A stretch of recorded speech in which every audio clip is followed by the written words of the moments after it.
What's good, family? This is Pimo, aka Jadea, aka Truth Unfiltered, checking in on y'all in my work clothes. Just wanted to give you guys a very special video. And I want to tell you guys I'm very excited to announce or to talk about the next few videos that I will be releasing, dealing with the controversial topic of the black man not building, protecting, or providing. I think that this is a narrative that, since it's being said about black men, shoot, we might as well challenge it. You know what I'm saying? We might as well confront this thing first and foremost, like straight out the bat, right? And this is in response to a comment basically that was left on my page about the black man. And it's a narrative that I've heard many times, that the black man is not protecting, he's not building, he's not providing. Okay. Now, one thing I want to say about this is that I think this narrative is being told by, for the most part, by black women who don't have a black man in their life who is protecting, building with, or providing for her, right? Just because a man is not doing a certain thing for you, okay, doesn't mean that that man is not doing it, okay? Okay, so if you are a black woman without a black man, how can you say what the black man is or is not doing? Like, you don't have one to say what a black man is or is not doing. So I think it's more of a reflection on the personal experiences of some black women, okay? Of some women in general, because the average black man is making more money than the average Hispanic male. Where are the slew of Hispanic women who are on the internet talking about the Hispanic man doesn't protect, doesn't build, doesn't provide, right? Where are they? They don't exist, right? You don't see that. And I started to think about this, and I started to think, why? Why is that? Why is it that you don't see Hispanic women saying this? And I came up with two conclusions. The first conclusion is that if approximately 73% of black households with children are championed by a single mother, right? Then what that means is that there is a black man who that black woman has had interactions with, who is, in most instances, not protecting for her and the children, not providing for her and the children, okay? And he's not building with her. So if this is the experience of a lot of these women who are single mothers, then of course, black women would have this narrative that the black man is just not doing X, Y, and Z. Now, the thing to keep in mind concerning this, as I said before, just because you're the father of your children or certain black men that you've come in contact with are not doing those things with you, it doesn't mean that he's not doing it, number one. And number two, it doesn't mean that he's not doing it with some women. He could be protecting, providing, and building with another woman. So he's still doing it, okay? So I think these women are more so speaking, again, to their personal experiences with certain black men. The second reason that I came up with concerning why black women are saying this and Hispanic women are not, I think that there is, in a lot of instances, a lack of appreciation for good black men, hardworking black men. In other words, what I'm saying is there's almost a greater level of respect and admiration and protection for the black men who are actually destroying the black community, as opposed to the black man who is trying to build it up, okay?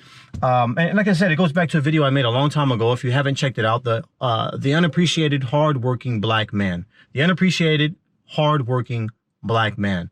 And I'm telling you guys, when I say this, that, the average black man who is out here building, protecting, providing, like the average good, decent black man, he's not appreciated. He's not respected. There is this phenomenon that exists within the black community where it just becomes so easy for the black woman to disrespect and nitpick and put down the black man. And I think it's a cycle of failed relationships, okay, that you see repeat themselves over and over again. And it goes back to trauma and different things that black people go through, the way that a lot of black men are taught to just suppress their feelings.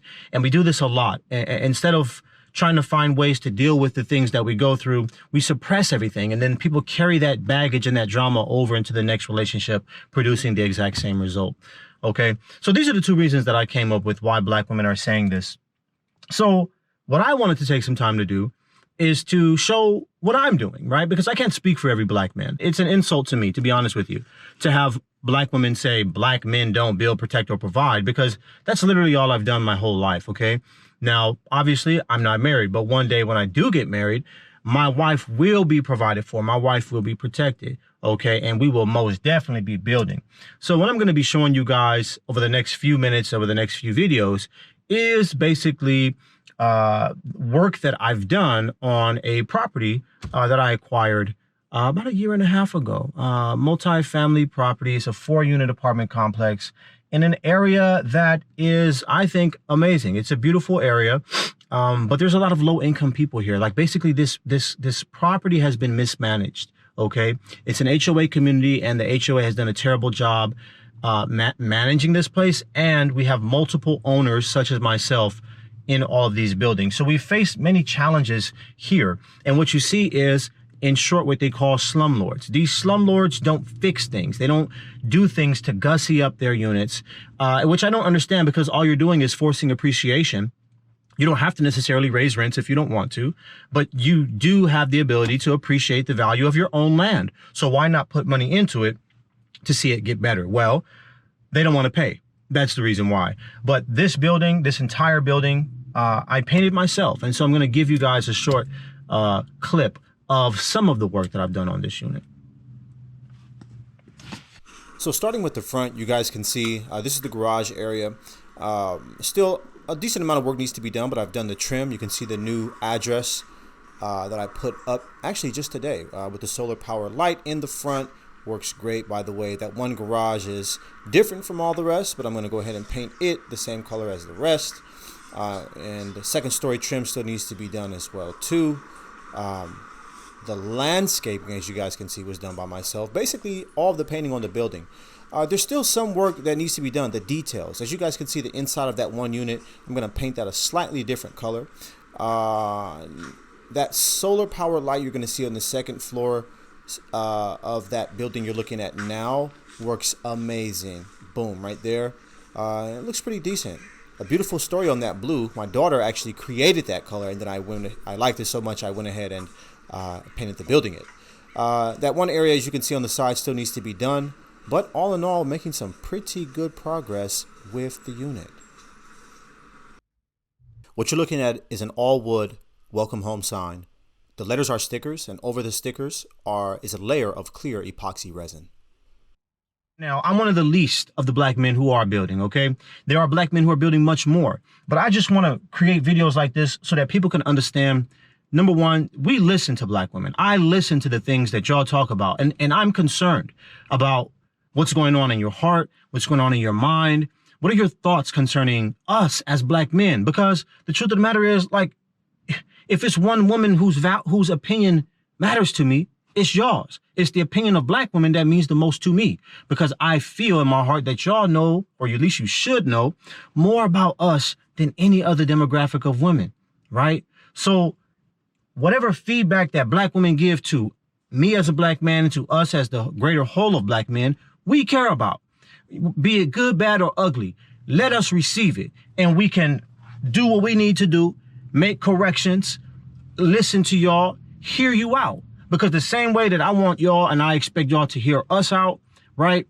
We need to also hear out and listen to the things that y'all say and the things that we are failing to do. Because this should not be a one-way street where it's just black men barking orders at black women. No, we want to know what's going on with y'all, and we want to be able to respond to the needs that y'all have, okay? Because the more we have this dialogue, the more we have this level of communication, the easier it's going to be for us to have peace and maintain positive relationships between one another. We don't have to do, as the media so often portrays us, constantly being divided. I told you guys a long time ago that the black woman is the most targeted woman on the face of this earth for interracial relationships. And it seems the same is true for men, right? Where black men are targeted through the media, through different advertisements, through different mediums to just go with these non-black women, okay? And I'm not here to say, you know, interracial relationships are a sin, you're going to hell and all this other stuff. I'm not here to say that. That's not what I'm saying.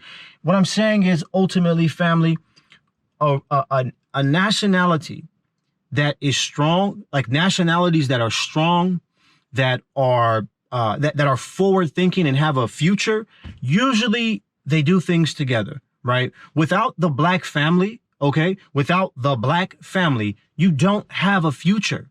And this is the thing that people have to understand. Like, yeah, I could teach black men how to get a passport and travel internationally and go to Brazil and go to Europe and go all these places and look at all these women. Sure, I could teach you guys that. And I'm sure there's some amazing women there. But guess what, brother? That is not my concern. That's not my focus. Why would I do that? It doesn't even make any sense. Why would I turn my back on my own legacy? Why would I turn my back on my own family, on the experiences of my own people to go marry a non-black woman? Like, I'm sorry, that's a loser's mentality, if you ask me. Like, that's the mentality of a quitter. That's somebody who's looking for the easy way out. Okay. And although I get it, I understand it, you know, just like water, it follows the path of least resistance, right? And you got to understand, hey, life is a marathon. It's not a track meet. Okay. You guys want those fast results, those really quick results. You're going to get what you get. You know, I believe that we as black folks should be playing this thing for the long haul, This is what I'm saying. And so for us to get to that point, we have to continue to unify. Now, if you're already doing these things, I salute you. All right. But I know that there's a growing community. There's not to say growing necessarily, but a large community of black people who are constantly just in this mindset of division. They don't even have the mindset to even understand what unity is. To them, black unity is racism. Like, for us to love one another means that we must hate somebody else. Like, oh no, it's a crime. Like, they develop, in other words, they have the mentality of our oppressors. The oppressor has conquered you. They've conquered you mentally because you think of black power movements of unification of your own race as being a bad thing. You think of it as some type of a crime. Now, we can do it. Yes, we must do it in love. We must do it in love. Okay. But it's going to take people first really taking a hard look into the mirror to understand who they are, what they're going through, and why they feel the way they do. Identify and put your finger on your past traumas and deal with those things. Okay. In other words, family, the shortcomings and the faults of black women that I've dealt with or been around in my past is not the shortcoming and fault of every black woman. It's not the shortcoming and fault of a black woman that I'm going to see tomorrow or the next day at a grocery store. Okay. It's not, people have to be careful about putting one another in these little boxes, in these negative stereotypical categories that fit the narrative of their miserable life. Like, share, subscribe, comment below. Tell me what you guys think about this topic of discussion. Until we chat again, it's Pimo A.K. Jadir. Show me what you're building, brother. That's what I want to know. And with that, I'm out.